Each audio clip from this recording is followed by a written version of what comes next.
मेरी जान, एक मसला है। क्या हुआ है रोहान? तुम्हारे चचा टैक्सी में है। मैंने आपका इंतकाम ले लिया अम्मी जान। किससे? एलिफ से। और किससे? मैं कल उसके ऑफिस गई थी, उसके क्लाइंट्स को भगा दिया। वैसे तुम कितनी घटिया साबित हुई यार। मरियम अम्मी बहुत रहमदिल हैं, समझ रही हो? वो अपने शौहर के साथ रहने वाली औरत को तनख्वाह देना चाहती हैं।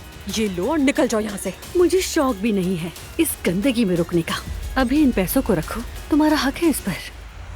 कसम से मेरे अपने बच्चों ने मेरे लिए वो काम नहीं किया जो तुमने किया, समझ रही हो ना? क्या तुम सब लोग अपने होश खो बैठे हो? अपने आप को ठीक कर लो वरना मुझे ठीक करना था। और तुम अपनी बीवी को संभाल लो वरना ठीक नहीं होगा। असलान, जरा समझाओ इन्हें। नायला के बारे में कुछ बर्दाश्त नहीं करूंगा। सिस्टम तमाम जगहों के लिए एक जैसा होगा और सारे होटल्स 5 स्टार होंगे। 5 स्टार होटल होगा तो मेन्यू में शराब भी होगी। इसमें प्रॉफिट का रेशियो बहुत ज्यादा है भाई। मैं कह रहा हूँ बाद में पछताने से बेहतर है जैसा पहले से चल रहा है चलने दे उसे। आप सिर्फ उसे नया मानते हैं जो आपको नया लग रहा हो, ऐसा ही है ना?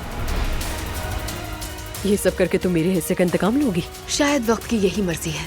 निकल जाओ तुम इस घर से। मैं तो कहीं नहीं जा रही।